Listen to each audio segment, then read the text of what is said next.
누가복음 15장 20절부터 24절까지 말씀입니다. 귀한 말씀, 제가 한 절, 여러분이 한 절 교독하면서 말씀을 봉독하겠습니다.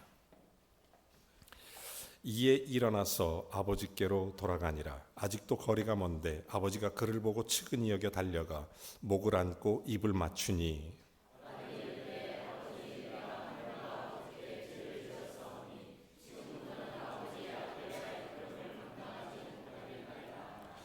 아버지는 종들에게 이르되 제일 좋은 옷을 내어다가 입히고 손에 가락지를 끼우고 발에 신을 신기라.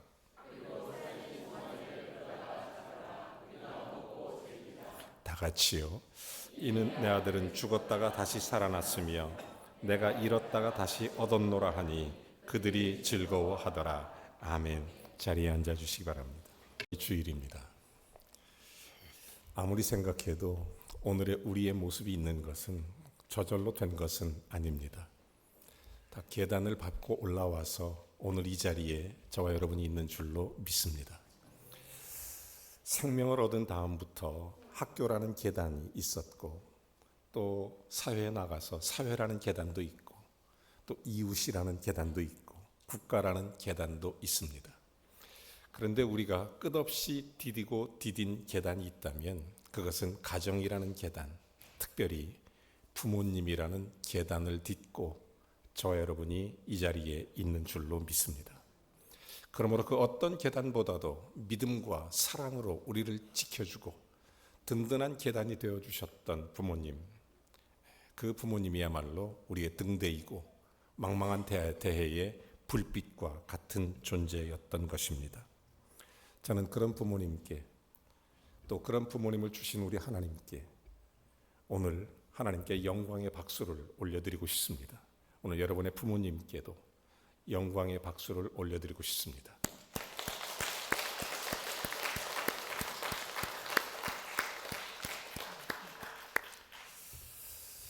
저는 참 축복받은 사람입니다. 왜냐하면 우리 범일교회 목사가 된 것, 여러분도 축복받은 사람입니다. 왜냐하면 이 자리에 함께 예배드린 것, 우리 교회가 지금 이곳에 있기까지 기도했던 수많은 믿음의 선배들의 계단이 있었습니다. 많은 목사님들, 많은 장로님들, 많은 집사님, 권사님들, 성도님들, 부모님처럼 우리를 위해 기도해주는 지금도 그 계단이 있기 때문에 그 계단을 딛고 우리가 올라가 주를 찬양할 수 있게 된 줄로 믿으시면 아멘 하시기 바랍니다. 정말 중요한 계단이었습니다. 저도 역시 사랑하는 성도들, 자녀들을 위해서 끝까지 기도의 계단이 되어 주리라 다짐을 해보게 되는 것입니다. 옛날 중국 고사 성어에 백유라는 사람이 나옵니다. 이 백유라는 사람이 어렸을 때 아버지가 자기가 잘못하면 종아리를 때리셨는데 어느 날 종아리 때리는 아버지 매를 맞아보니 하나도 안 아프더라는 것입니다. 이유는 아버지가 힘이 빠졌어요. 늙어서 기력이 쇠해졌습니다. 너무 슬프다라는 거예요. 그래서 종아리를 맞아서 슬픈 게 아니라 아버지 힘 빠진 게 슬프다. 그래서 펑펑 울었다는 얘기로 나온 고사성어, 그게 바로 백유읍장이라는 고사성어입니다. 여러분 부모님을 어떻게 생각하십니까? 여러분의 부모님은 도대체 여러분은 어떤 식으로 생각하십니까? 우리나라 서울 종로에 효자동이라고 있습니다. 효자동, 이름이 되게 예쁘죠? 우리 범일동만큼이나 이름 예쁜 것이 효자동입니다. 이 효자동의 유래가 되게 재밌어요. 어느 날 갓 태어난 어린 아기를 시아버지가 그만 실수로 잠을 자다가 이불을 덮고 있는 그 아들을 발로 누르는 바람에 아들이 죽었어요. 이 며느리가 깜짝 놀라서 죽은 아들을 안고 남편에게 달려갑니다. 남편이 그 죽은 아들을 딱 품에 안고 이렇게 얘기합니다. 이 불효막심한 자식, 네가 이렇게 죽어서 너희 할아버지를 욕되게 하고 너희 할아버지를 마음 아프게 하니 이 불효한 자식 하면서 그 막내 아기 머리를 뺨을 이렇게 한 대 때렸답니다. 그랬더니 이 아기가 깨어났어요. 살아났어요. 이 소문이 온 동네에 쫙 퍼졌습니다. 그래서 붙여진 이름이 효자동입니다. 이게 효자동의 유래예요. 유래. 오늘 어버이 주일에 효도와 함께 어버이의 자세에 대해서 한번 깊이 서로 나누는 은혜의 시간이 되기를 원합니다. 오늘 말씀에 예수님이 아버지 한 사람을 소개해 주고 있습니다. 저는 가끔 이 말씀이 너무 좋은 게 뭐냐면 대부분 어버이 하면 어머니가 생각나요. 그림도 보면 늘 어머니가 아기 안고 있다든지 늘 어머니가 사랑하는 모습이라든지 이런 것만 늘 익숙해져 있고 그저 부모님에도 엄마 하면 늘 마음이 짠하고 아버지 하면 좀 멀리 있는 것 같고 이런 느낌이 드는데 예수님이 아버지 한 사람을 딱 등장시킵니다. 그리고 이 아버지를 통해서 오늘날 진정한 어버이가 어떤 것인지 자녀들은 어떤 마음으로 살아야 하는지를 명확하게 보여주고 있는 귀한 말씀, 여러분이 너무나 잘 아시는 소위 돌아온 탕자의 이야기입니다. 돌아온 탕자의 이야기. 오늘 이 말씀을 하신 배경이 누가복음 15장 1절과 2절에 등장합니다. 같이 한번 읽어보시죠. 모든 세리와 죄인들이 말씀을 들으러 가까이 나오니 2절 바리새인과 서기관들이 수군거려 이르되 이 사람이 죄인을 영접하고 음식을 같이 먹는다 하느더라. 여러분, 유대인 사회는 세리와 죄인을 철저히 격리합니다. 그들은 종교적인 집단이었기 때문에 그들은 죄인들을 멀리하는 것, 그것을 율법으로 여겼던 것입니다. 그렇게 구별해 놓고 자리도 함께 하지 않습니다. 식사는 더더욱 안 합니다. 자, 이렇게 그런 신앙의 의식화가 철저히 되어버린 사회가 유대인 사회입니다. 그게 유대인이에요. 대표적인 사람의 그룹이 서기관, 바리새인입니다. 이 서기관과 바리새인, 이런 그룹 속에 살고 있었던 것입니다. 그런데 예수님께서는 이렇게 죄인이라고 일컫는 그 사람들과 함께 앉았습니다. 함께 말씀하십니다. 함께 식사를 합니다. 함께 떡을 뗍니다. 그러니 그 유대인들이 보기에 필경, 그 광경을 바라보면서 서기관과 바리새인들은 그것이 도무지 마음에 안 들었던 것입니다. 선지자라는 사람이 저렇게 저런 죄인들하고 함께 밥을 먹다니 말도 안 된다. 이건 받아들일 수 없다. 이런 비난을 들으면서 하셨던 예수님의 말씀이 우리가 읽은 누가복음 15장입니다. 세 가지를 얘기해요. 하나는 잃은 양, 또 하나는 잃은 드라크마, 그리고 세 번째가 돌아온 탕자 이야기인 것입니다. 자, 이제 오늘은 그 중에 돌아온 탕자 이야기 속으로 함께 들어가 보겠습니다. 자, 여러분 1절과 11절과 12절 여기에 둘째 아들이 등장합니다. 탕자가 등장하죠. 또 같이 읽어보시죠. 또 이르시되 어떤 사람이 두 아들이 있는데 12절 그 둘째가 아버지께 말하되 아버지 재산 중에서 내게 돌아올 분깃을 내게 주소서 하는지라 아버지가 그 살림을 각각 나눠 주었더니 율법에 의하면 아버지가 돌아가시고 나면 큰아들은 3분의 2, 작은아들은 3분의 1 주도록 유산을 분배하게 되어 있습니다. 자, 어디까지나 이건 아버지가 죽고 난 다음입니다. 그런데 둘째 아들이 이걸 미리 달라고 합니다. 미리 달라고. 저는 좀 이상했던 게 뭐냐면 동생이 이런 잘못된 요구를 하면 형이 나서서 동생아 그러면 안 돼. 아버지 계신데 우리가 이렇게 불효하면 되겠냐. 이렇게 하는 건 말이 안 된다. 위에 있게 잘 타이르고 또 이렇게 형답게 해야 되는데 입을 닫고 아무 말을 하지 않습니다. 아무 말을 하지 않아요. 그러니까 평소에 좀 못된 아들이죠. 아마 형도 이랬을 겁니다. 나한테 돌아올 재산이 3분의 2니까 아마 그도 재산에 탐이 났는지도 모르겠습니다. 이때 아버지는 얼마든지 둘째 아들을 나무랄 수 있습니다. 내가 멀쩡히 살아있는데 이런 얘기를 꺼내다니 못된 녀석 이럴 수 있을 거예요. 그런데 놀랍게 아버지는 이 둘째 아들의 요구를 그대로 받아줍니다. 그리고 살림을 두 아들에게 나누어 주게 된 것입니다. 그리고 계속 이어서 13절 이렇게 얘기합니다. 같이 또 읽어보죠. 그 후에 며칠이 안 돼요. 둘째 아들이 재물을 다 모아가지고 먼 나라에 가 거기서 허랑방탕하여 그 재산을 낭비하더니 14절 다 없앤 후 그 나라에 크게 흉년이 들어 그가 비로소 궁핍한지라. 며칠이 안 됐습니다. 말하자면 둘째 아들은 잠시도 지체하고 싶지 않았습니다. 빨리 집을 떠나고 싶은 마음밖에 없었습니다. 그에게는 아버지를 공경하는 마음도 전혀 없었고 가족을 사랑하는 마음도 없었고 한시라도 그것을 빨리 떠나서 독립해서 내 맘대로 살고 싶었습니다. 그래서 재물을 딱 챙겨서 먼 나라로 갔던 것입니다. 그곳에 허랑방탕하여 살다 보니 얼마 안 돼서 재산을 탕진했습니다. 그 때문에 탕자라는 말이 생기게 된 것입니다. 탕자. 이에 둘째 아들 수중에 돈이 남아있지 않습니다. 하필이면 그 나라에 흉년이 들었습니다. 먹을 게 없어요. 도와줄 사람이 없습니다. 아무도 돌볼 사람도 없습니다. 계속 이어서 15절 이렇게 얘기합니다. 또 계속 같이 읽어보죠. 가서 그 나라 백성 중 한 사람에게 붙여 사니 그가 그를 들로 보내어 돼지를 치게 하였는데 16절 그가 돼지 먹는 쥐염 열매로 배를 채우고자 하되 주는 자가 없는지라. 둘째 아들이 이방 나라에서 가진 것도 없고 돌볼 사람이 먹을 것도 없고 이제 죽게 생겼습니다. 그래서 돼지 치는 움막으로 이제 취직을 한 겁니다. 굶주릴 수밖에 없었어요. 흉년 들어서 돼지, 여러분 돼지가 그냥 돼지입니까? 자기에게 주어진 쥐염 열매를 이 종에게 뺏기겠습니까? 안 뺏기죠. 여러분 다른 건 몰라도 돼지는 먹을 건 절대로 안 뺏깁니다. 그러다 보니까 줄여 죽게 생겼습니다. 그래서 17절 그때 이런 생각이 듭니다. 17절 또 같이 읽어죠. 시작. 이에 스스로 돌이켜 이르되 내 아버지에게는 양식이 풍족한 품꾼이 얼마나 많은가. 나는 여기서 줄여 죽는구나. 드디어 둘째 아들이 정신을 차렸습니다. 아, 이게 아니구나. 인생이 이런 게 아니구나. 사는 게 이런 게 아니구나. 사실 그는 그동안 제정신이 아니었습니다. 그래서 그는 아버지 사랑을 저버리고 멀리 떠났습니다. 그러다가 이제서야 자신의 잘못을 뉘우치고 혼잣말로 중얼거리기 시작합니다. 이 핵심의 말에는 내 아버지에게는 이 얘기입니다. 그러다가 이제 궁핍하게 되니까 비로소 아버지를 생각하게 된 것입니다. 여러분 생각나는 게 은혜인 줄로 믿습니다. 힘들고 어려울 때 부모님 생각하는 게 큰 은혜입니다.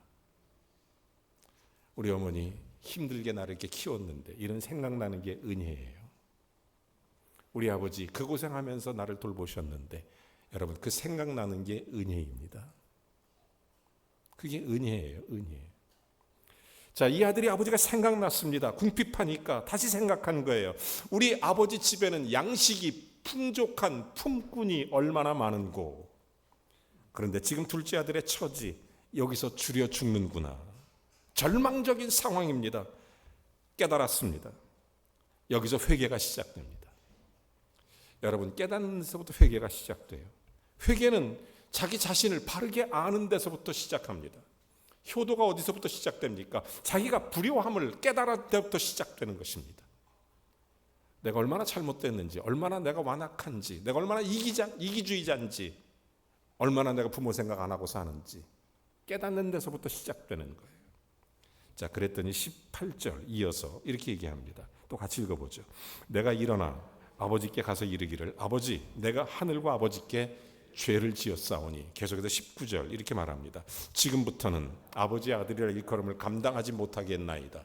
나를 품꾼의 하나로 써소서 하리라. 이렇게 합니다.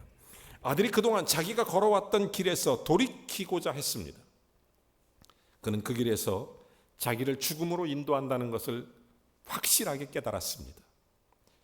여러분 아버지의 자비하심을 바라면서 이제 아버지께 돌아가는 것입니다. 둘째 아들은 아버지께 가서 그가 아버지께 지은 죄를 하늘에까지 미쳤다는 것을 고백하게 되는 것입니다. 그러니까 그는 자기의 죄에 대해서 변명하거나 남의 탓으로 돌리려고 하지 않습니다. 있는 그대로 자기의 죄를 얘기하는 것입니다. 그대로 정했던 것입니다. 여러분 지금까지 둘째 아들에 대해서 살펴봤습니다. 우리는 이 사람을 돌아온 탕자라고 부릅니다. 돌탕. 돌탕이죠.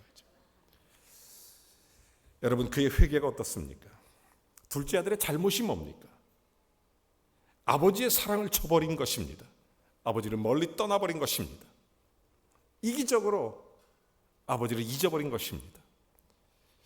그렇지만 그는 어떻게 회개합니까?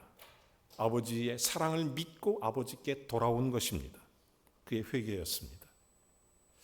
요한복음 6장 37절에 보면 예수님이 직접 이런 말씀을 하셨어요. 내게 오는 자는 내가 내쫓지 아니하리라. 여러분 예수님께 오면 예수님은 여러분을 결코 멀리하지 않습니다. 결코 내쫓지 않습니다. 어떤 죄를 지었든 어떤 연약함이든 어떤 배신을 했든 예수님께 오는 자는 결코 예수님께서 밀어내지 않습니다. 예수님은 내쫓지 않아요. 내쫓지 않아요. 계속해서 이런 얘기를 합니다. 자, 20절에 보니까 이제 아버지가 등장합니다. 우리가 읽었던 본문이죠. 우리가 읽었던 본문 20절 같이 읽어볼까요? 자, 이에 일어나서 아버지께 돌아가니라. 아직도 거리가 먼데 아버지가 그를 보고 측은히 여겨 달려가 목을 안고 입을 맞추니, 아버지의 사랑을 믿고 돌아간 이 탕자를 보고 아버지가 이렇게 반응합니다. 피골이 상접한 아들, 죄를 짓고 돌아오는 아들, 동네 사람들에게 멸시받고 또 벌을 받을까 봐. 여러분, 그 당시 여러분 유대인의 율법상으로 보면 아버지가 아들에게 이렇게 떠나갔던 그 아들은 죄인입니다. 아버지의 수치예요. 수치.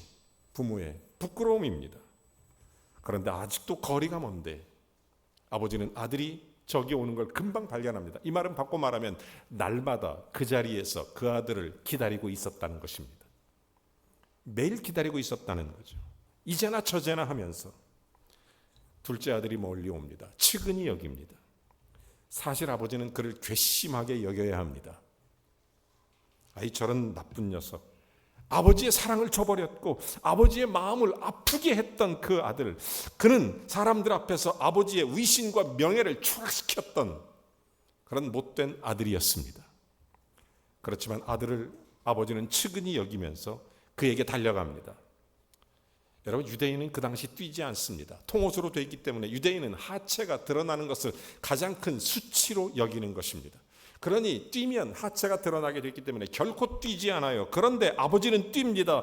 둘째 아들이 동네에 들어오면 동네 사람들이 그를 손가락질할까 봐, 동네 사람들이 돌을 던질까 봐, 둘째 아들을 그런 모욕을 당할까 봐, 이런 모욕을 당하지 않도록 하기 위해 아버지는 자기가 친히 수치를 드러내는 것입니다.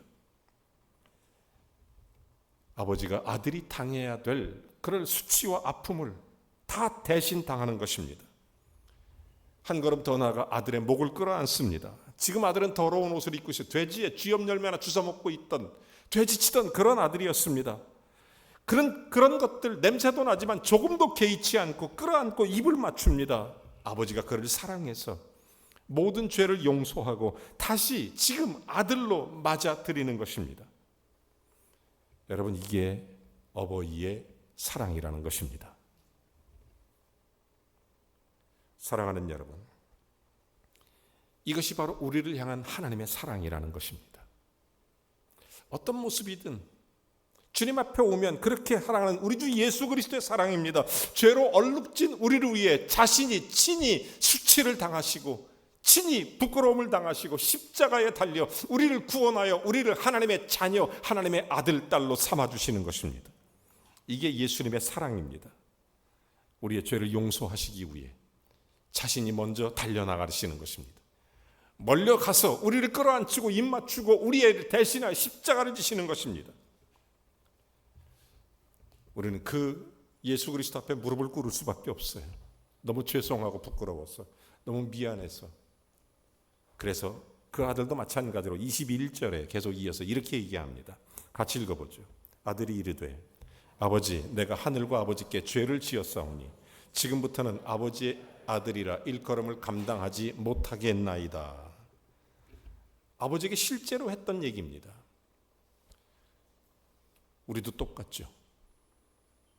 나 같은 죄인으로 위해서 십자가를 지신 예수님을 생각하면 우리가 얼마나 부끄럽고 연약한지 감히 고개 들기가 죄송하고 미안할 뿐입니다. 그래서 이 아들처럼 얘기합니다. 아버지, 하늘과 아버지께 죄를 지었사오니 내가 아버지의 아들이라 일컬음을 받는다는 것을 감당치 못하겠나이다. 저도 신학교에서 공부하고 목사가 되기 위해 준비하는 과정 가운데 끝없이 했던 기도가, 아버지, 하나님 아버지, 내가 과연 목사가 될 수 있을까요?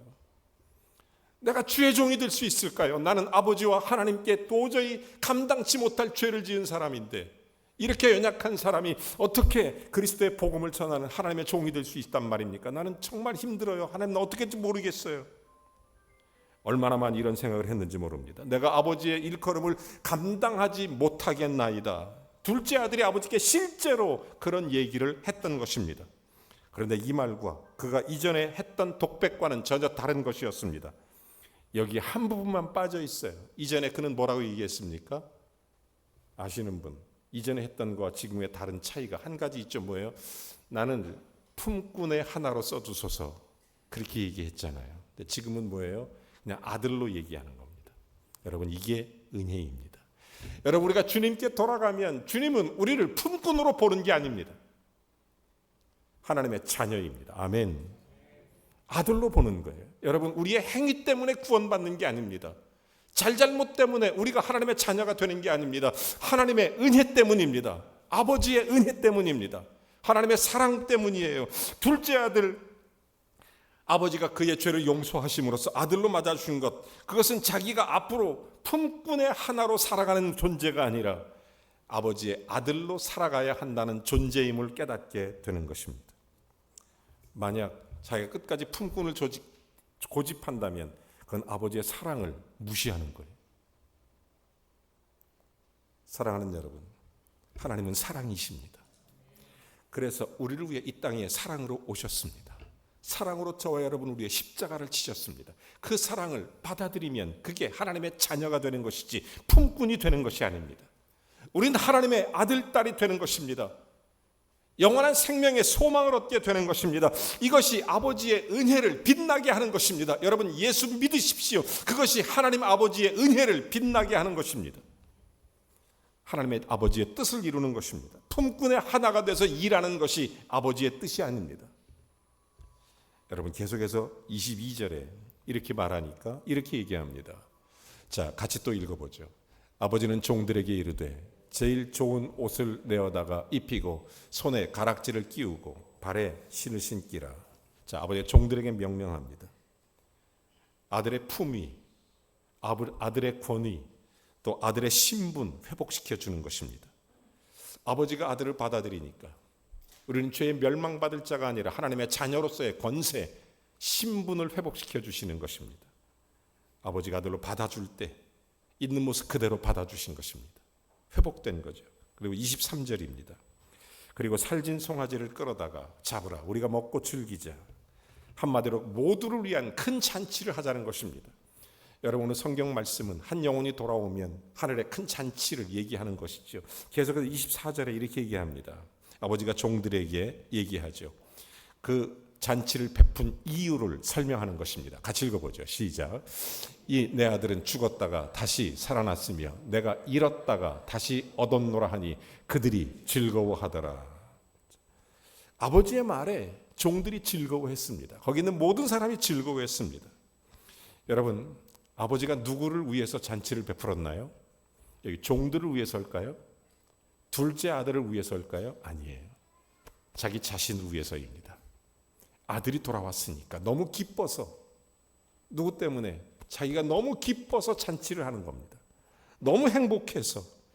사랑하는 여러분, 아버지는 그 자신을 위해서 잔치를 하는 겁니다. 저는 여기서 깊은 사실을 깨달았습니다. 이것이 바로 어버이의 마음이구나. 어버이의 마음이 이런 거구나.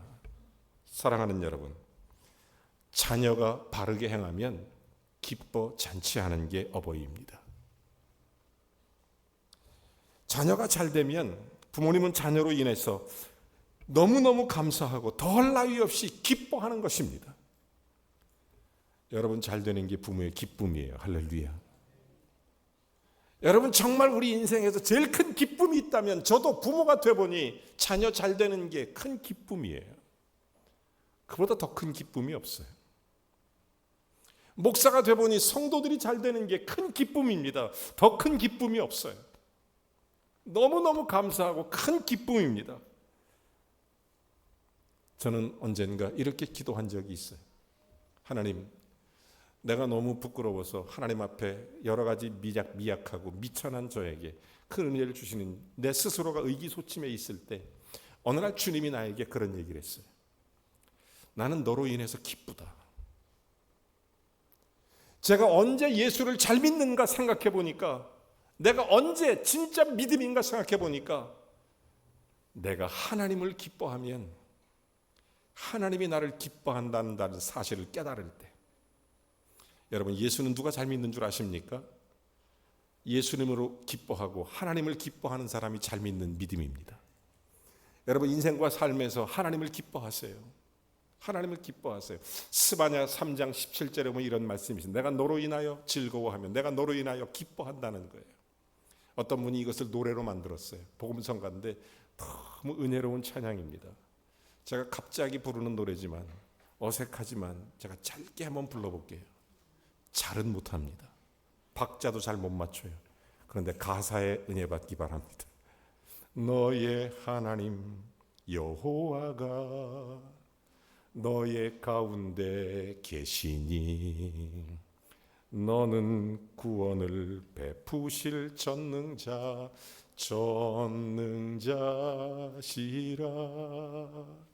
내가 너로 인하여 기쁨을 이기지 못하시며 너를 잠잠히 사랑하시며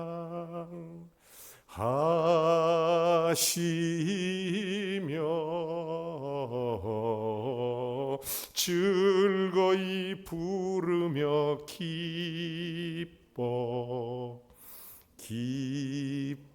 기뻐하시리라.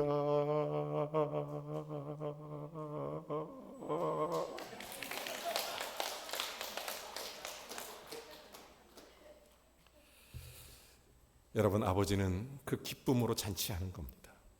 아버지를 기쁘게 하는 게 효도입니다. 하나님을 기쁘게 하는 게 예수 잘 믿는 겁니다. 제가 깨달았어요. 그래, 하나님이 기쁘면 나도 기쁘다. 하나님이 말씀하시니까 너가 기쁘면 나도 기쁘다 말씀하시니까. 하나님이 싫어하면 나도 싫어한다. 제가 그때 깨달은 거예요. 너무 간단하고 단순한 것 같지만 여러분, 주님은 여러분을 기뻐하시는 줄로 믿습니다. 돌아오는 자에게 큰 은혜를 베푸시는 이 하나님, 이 부모님의 마음을 헤아려 부모님을 늘 기쁘시게 하는 하나님의 복된 성도들이 되시기를 주의 이름으로 축원합니다. 자, 이제 마지막으로 하나를 더 살펴보겠습니다. 맏아들입니다. 저는 이것을 집탕이라고 부르겠습니다. 집 안에 있는 탕자죠. 돌아온 탕자가 돌탕이라면 집에 있는 탕자는 집탕입니다. 집탕. 잔치를 베풀기 전에 아버지는 맏아들과 상의하지 않습니다. 잔치를 베풀고 나고 아버지가 사람을 보내서 맏아들을 불러들이지 않았습니다. 아마 아버지와 맏아들 사이가 멀어져 있었다는 얘기입니다. 그런 뜻이겠죠. 집에 가까이 가지 않았을 것입니다. 자, 그런데 이 맏아들이 집에 가까이 왔을 때 이런 일이 일어납니다. 계속해서 25절. 자, 같이 또 읽어보죠. 집에 가까이 왔을 때, 밭에 있다가 돌아와 집에 가까이 왔을 때 풍악과 춤추는 소리를 듣고. 맏아들이 아버지를 사랑했다면 이 소리가 나면 즉시 달려 들어가야 됩니다. 즉시 뛰어 들어가야 됩니다. 아버지, 무슨 좋은 일이 있나요? 무슨 즐거운 일이 있나요? 무슨 감사한 일이 있나요? 그러나 맏아들은 그렇게 하지 않습니다. 한 종을 부르죠. 26절. 한 종을 불러 이 무슨 일인가 물은데 종을 통해서 자기 동생이 집이 돌아왔다는 사실을 알게 됐습니다. 여러분, 맏아들은 아버지가 매일 문 앞에 서서 돌아오는 동생을 기다리고 있었다는 것을 알고 있습니다. 매일 여기서 기다린다는 것을 알고 있어요. 그런데 그 아버지 동생이 돌아왔으면 얼마나 좋은 일입니까? 아버지 축하드립니다. 그동안 기다리신 보람이 있으십니다. 동생 저 녀석, 하지만 아버지 너무너무 감사하네요. 저도 아버지 도와서 동생 잘 보살피고 살필게요. 이래야 됩니다. 그런데 27절 이런 얘기합니다. 자, 대답하되 당신의 동생이 돌아왔으며 당신의 아버지가 건강한 그를 다시 맏아들이게 됨으로 인해 살진 송아지를 잡았나이다. 너무 기뻐. 아버지가 즐거워 잔치하는데 이 아버지의 기쁨이 되어 마땅해야 될 이 맏아들, 그렇게 하지 않았다는 것입니다. 여러분, 왜 그랬을까요? 자, 이 말씀은 예수님의 비유라고 제가 말씀드렸습니다. 이 말씀을 하게 된 배경도 말씀드렸습니다. 기억하시나요? 예수님이 죄인과 세리들과 함께 식사하실 때 바리새인과 서기관들이 예수님을 비난하고 있었습니다. 여러분, 마가복음은 로마 사람 그리고 이방인을 위한 복음서라면 누가복음은 유대인을 위한 복음서입니다. 여러분, 여기서 죄인과 세리들은 이방 사람들 둘째 아들입니다. 둘째 아들, 죄 지은 아들. 하지만 돌이켜 왔을 때 너무 기뻐서 하나님 아버지는 기뻐 맞아 드린 것입니다. 여기서 맏아들은 유대인들입니다. 바리새인과 서기관들을 가리키는 것입니다. 그들도 역시 하나님의 사랑에 기뻐했어야 되는 것입니다. 그럼에도 불구하고 하나님과의 관계는 멀어 있었고 이 둘째 아들이 돌아왔을 때 전혀 기뻐하지 않았습니다. 오히려 다른 얘기를 합니다. 아버지의 의도가 무엇입니까? 둘째 아들이 돌아오면 첫째 아들, 맏아들 유대인 같은 바리새인 서기관들이여 너희들이 함께 기뻐하는 게 옳지 않느냐? 죄인 하나가 돌아오고 회개하면 모든 사람이 맞아들이는 게 마땅하지 않느냐? 그 얘기입니다. 이걸 일깨워 주셨습니다. 그러면서 우리 함께 즐거워하자. 함께 기뻐하자. 여러분, 이게 돌아온 탕자 이야기들입니다. 저는 이걸 보면서 맏아들이 그 얘기를 듣자마자 노했습니다. 화가 났어요. 자기 아버지가 동생을 영접했기 때문입니다. 그래서 맏아들은 집으로 들어가려고 하지 않았습니다. 그럼에도 불구하고 아버지는 벌하지 않아요. 그래서 아버지가 어떻게 합니까? 28절에 보니까 28절 같이 또 읽어보죠. 그가 노하여 들어가고자 하지 아니하거늘 아버지가 나와서 권합니다. 들어가자. 말씀드려도 이 잔치는 아버지를 위한 잔치였습니다. 사실 주인공은 아버지였습니다. 아버지는 그렇지만 맏아들이 잔치자리에 함께 하기를 원했습니다. 지금 이방 사람이 돌아오고 죄인들이 돌아왔다면 맏아들 유대인도 돌아와서 함께 자리하자는 것입니다. 예수님은 모든 사람이 구원에 이르기를 원하시는 줄로 믿으시면 아멘 하시기 바랍니다. 저와 여러분도 죄인도 그 어떤 사람도 주님 앞에 오는 거예요. 많은 사람들이 요한계시록 해석하면서 14만 4천 명 이름을 들먹거리면서 그들이 일정한 숫자에 포함된다고 말하는 사람들이 있습니다. 여러분, 여기서 14만 4천은 완전수를 의미합니다. 주님은 모든 사람이 주께 돌아오기를 원하시는 줄로 믿으시기 바랍니다. 사랑하는 여러분, 주님은 다 구원받기를 원해요. 여기 맏아들뿐만 아니라 둘째 아들도 집탕이든 돌탕이든 다 구원받기를 원하시는 분이 주님이십니다. 둘째 아들을 보면서 아버지는 모든 수치를 무릅쓰고 그를 품에 안은 이 아버지의 사랑, 속썩이는 또 첫째 아들을 보면서 그 마음속에 여러 가지 생각을 다 짓누르고 그에게 계속 끊임없이 구원하는 아버지의 사랑. 여러분, 이것이 어버이의 사랑입니다. 사랑하는 여러분, 우리에게 기도의 계단이 되어주신 부모님들을 사랑합니다. 우리 또한 우리의 다음 세대에게 기도의 계단이 되어주는 부모가 되어야 됩니다. 우리는 그 부모라고 하는 계단을 디디고 디뎌서 그 어떤 계단보다도 가장 많이 디디고 디딘 계단이 부모님이십니다. 어떤 때는 세게 짓누르기도 하고 어떤 때는 아프게 밟기도 하고 그 계단을 딛고 일어나 오늘 저와 여러분이 있는 것입니다. 이 어버이의 사랑이 있으니까 여러분, 예수님은 바로 이 얘기를 하고 싶은 것입니다. 하나님이 사랑이시다. 오늘 어버이 주일입니다. 긴 말씀 드리지 않겠습니다.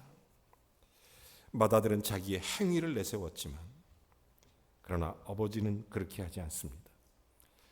29절에 계속 이렇게 얘기합니다. 아버지께 대답하여 이르되 내가 여러 해 동안 섬겨 명을 어김이 없거늘 내게는 염소 새끼 한 마리도 안 잡아주시더니 내 벗으로 함께 잔치 한번 즐겁게 해주신 적이 없더니 이런 얘기를 합니다. 심지어 30절 같이 읽어보죠. 아버지의 살림을 창녀들과 함께 삼켜버린 이 아들이 돌아오매 이를 위하여 살진 송아지를 잡으셨나이다. 자기 행위를 내세우는 겁니다. 여러분, 우리가 뭘 해서 부모 효도하려고 하는 것보다 우리가 뭘 해야만 부모님께 잘하는 게 아니에요. 더 나아가 아버지를 탓하기까지 합니다. 내게는 염소 새끼 한 마리도 안 잡아주더니 죄인인 동생에게는 살진 송아리를 잡습니까? 맏아들이 아버지가 잘못했다고 지금 몰아세우고 있는 것입니다. 감히 지금 아버지를, 그 사랑하는 아버지를, 이때 아버지가 엄하게 아들 꾸짖으면서 벌을 내릴 수도 있습니다. 그런데 아버지는 끝까지 그렇게 하지 않습니다. 부드럽게 타이르죠. 31절 같이 또 읽어보죠. 아버지가 이르되 예 너는 항상 나와 함께 있었으니 내 것이 다 내 것이로되. 32절 이 내 동생은 죽었다가 살아났으며 내가 잃었다가 얻었기로 우리가 즐거워하고 기뻐하는 것이 마땅하다. 아버지의 의도는 무엇입니까? 그러니 들어가서 함께 잔치하자.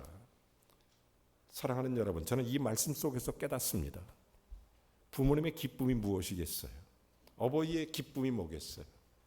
형제간에 우애하시기 바랍니다. 함께 즐거워하세요. 함께 기뻐하세요. 아버지가 기뻐하면 아들도 기쁘고, 아들이 기뻐하면 아버지가 기뻐하는 것입니다. 이게 은혜입니다. 이게 사랑입니다. 우리 모두가 다 하나님 아버지 앞에서 기뻐하십시오. 주의 구원의 은혜에도 기뻐하고 주의 사랑에도 기뻐하고 감사해야 돼요. 이러면서 탕자의 비유가 끝이 납니다. 탕자의 비유가 여기서 끝나요. 저는 성경에는 비록 없지만 제 속으로 이런 생각해 봤어요. 33절을 그냥 만들어 보고 싶다. 33절 이에 그 형제가 들어가 아버지와 잔치하니라. 그렇게 마무리를 했으면 얼마나 좋았을까 혼자 생각해 봤습니다.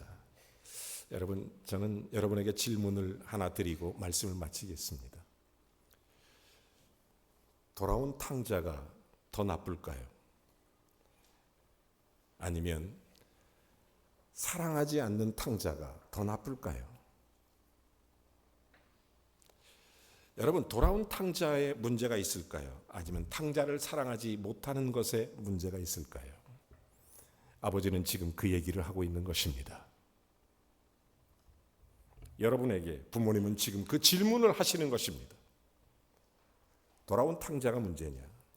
아니면 사랑하지 못하는 탕자가 문제냐? 이미 말씀드린 대로 누가복음은 유대인을 위한 복음서라고 말씀드렸습니다. 이방인들의 문제, 유대인들의 문제에 관한 예수님의 명쾌한 비유적 해석이었습니다. 여러분, 우리는 하나님 아버지를 사랑할 때, 그리고 육신의 부모님을 사랑할 때 어떤 조건이나 어떤 상황이나 율법의 문제입니까? 아니면 그 마음, 아버지의 기쁨의 문제이겠습니까? 효도는 아버지의 기쁨 속으로 들어가는 것입니다. 진짜 효도는 아버지의 기쁨이 내 기쁨이 되는 것입니다. 아버지의 사랑이 내 사랑이 되는 것입니다. 그 예수 그리스도의 그 귀한 사랑이 어버이의 사랑인 것입니다. 그 사랑 속으로 들어가는 거예요. 우리 교회, 우리 가정, 하나님 마음을 알기를 주의 이름으로 축원합니다. 그 마음 속으로 들어가시기 바랍니다.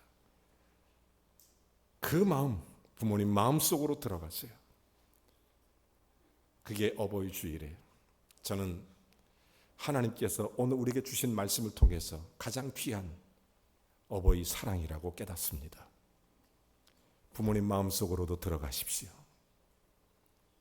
부모님 마음속으로 잘 들어가셔서 부모님을 향한 하나님의 사랑을 깊이 깨닫고 부모님을 공경하고 서로 화목해서, 그래서 하나님께서 주신 영육이 잘 되고 땅에서 장수하는 복을 누리시기를 주님의 이름으로 축원합니다. 우리 함께 찬양 하나 하고 기도합니다. 함께 찬양하겠습니다. 오늘 말씀을 생각하면서 하나님의 사랑을 깊이 한번 묵상하고 부모님의 사랑을 깊이 한번 생각하면서 찬양하겠습니다.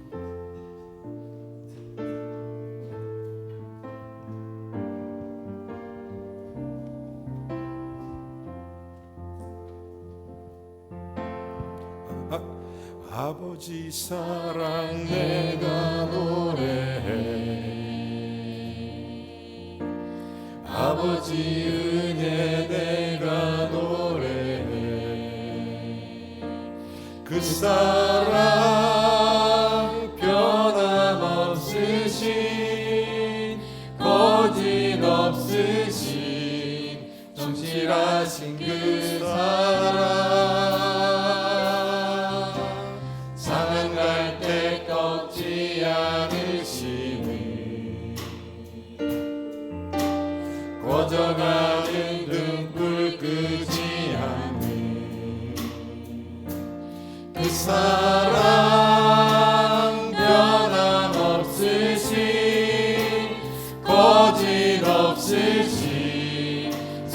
성실하신 그 사랑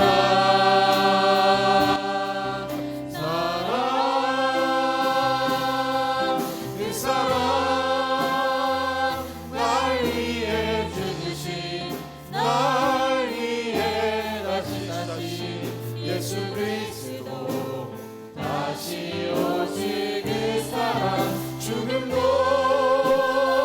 생명도 천사도 하늘의 어떤 권세도 끊을 수 없는 영원한 그 사랑 예수 아버지 사랑 아버지 사랑 내가 노래해 아버지 은혜 아버지 은혜 내가 노래해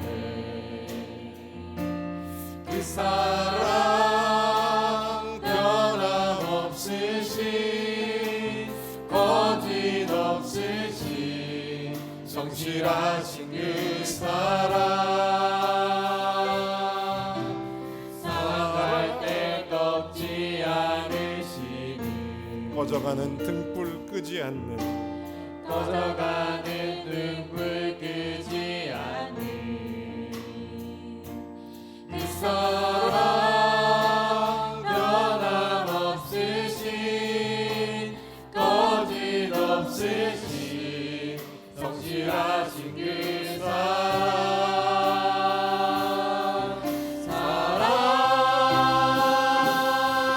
그 사랑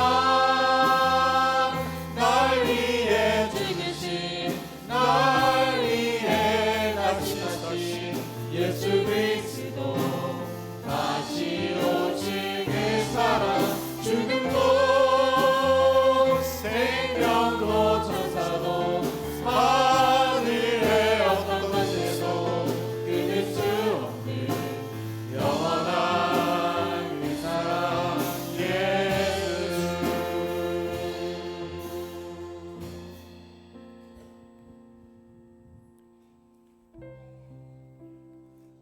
탕자가 잘못했을까요? 아니면 사랑하지 못했던 맏아들이 잘못했을까요? 물론 둘 다 못됐죠. 그럼에도 불구하고 아버지는 그 아들을 사랑하는 것입니다. 그게 어버이입니다. 우리가 잘해서 사랑하는 것이 아니라 못해도 사랑하시는 것입니다. 우리가 잘나서 사랑하는 것이 아니라 못나도 사랑하는 것입니다. 우리 부모님이 우리를 그렇게 사랑하셨습니다. 자녀들이 우리에게 뭘 많이 갖다 주어서 사랑하는 게 아니라 아무것도 그렇지 않아도 사랑하는 것입니다. 하나님은 우리를 그렇게 사랑하셨고 어버이라면 그렇게 사랑하는 겁니다. 그게 어버이 사랑입니다. 이렇게 부모님을 사랑하십시오. 부모님 마음을 아셔야 됩니다. 그 마음을 헤아려 부모님의 기쁨을 아시는 은혜가 있기를 바랍니다. 이 시간 부모님을 위해서 기도하겠습니다. 어버이 주일에 부모님이 이미 다 돌아가신 분이 계시다면 좋은 부모가 되도록 기도하십시오. 사랑하는 자녀를 위해서도 기도하십시오. 이 부모의 마음을 가지십시오. 아버지의 마음을. 함께 잠깐 기도하겠습니다. 하나님 아버지, 주님 앞에 엎드리고 주님 앞에 섭니다. 우리를 사랑하사 우리에게 모든 것을 내어주신 하나님 아버지, 그 사랑 가지고 우리 사랑하는 자녀들을 사랑하고, 아버지, 우리 자녀들이 또한 하나님을 알고 부모의 마음을 알기를 원합니다. 하나님 아버지, 우리가 주를 영화롭게 하며 주의 거룩한 뜻을 헤아려 믿음의 열매 맺고 땅에서 잘되며 장수의 복을 누리기를 원합니다. 하나님 아버지, 이 어버이의 사랑을 깊이 알게 해주시고 부모를 더욱 공경하는 우리가 되게 하여 주시옵소서. 하나님 아버지 감사합니다. 하나님 아버지 영광 돌립니다. 하나님 앞에 감사드립니다. 예수님의 이름으로 기도하옵나이다. 아멘. 아멘. 어버이 주일에 특별히 우리 교회의 믿음의 어르신들, 그리고 우리 교회의 믿음과 기도의 계단이 되어주셨던 우리 먼저 천국 가신 장로님, 목사님, 또 권사님, 집사님들까지도, 그리고 믿음의 어머니 아버지로 지금도 기도의 계단으로 힘써주시는 모든 분들 깊이 감사드리고 하나님께 영광 돌립니다. 그분들을 위해서 한번 오늘 뜨겁게 박수 한번 드리겠습니다.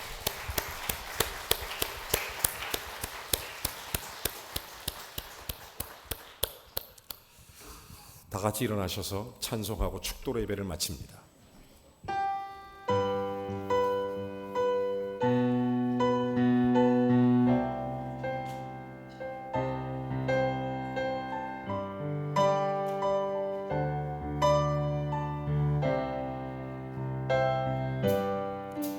모든 영광을 하나님께,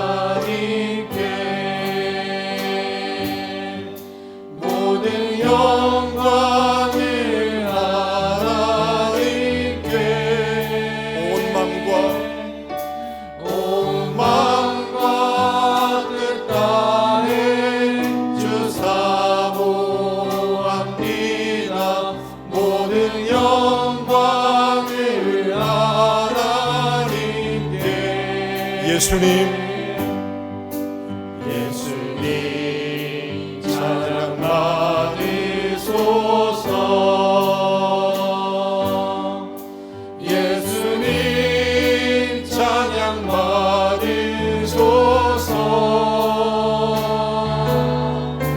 죄 사했네 우리 위해 성령 주셨네. 예수님 찬양 받으소서.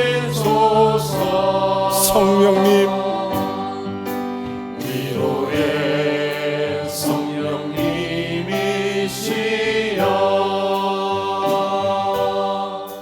위로의 성령님이시여,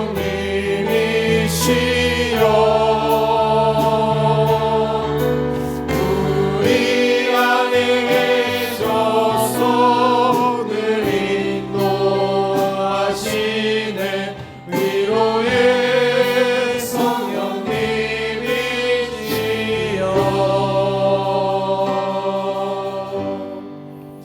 이제는 우리 주 예수 그리스도의 은혜와 하나님 아버지의 극진하신 사랑과 성령의 교통 내주 충만하심이 사랑하는 부모님들께, 그리고 사랑하는 자녀 손에게, 그리고 우리 모두 아버지 마음으로 가정을 사랑하는 복된 성도들에게 머리 위에 이제로부터 영원히 주님이 함께해 주시기를 우리 구주 예수 그리스도의 이름으로 간절히 축원하옵나이다. 아멘.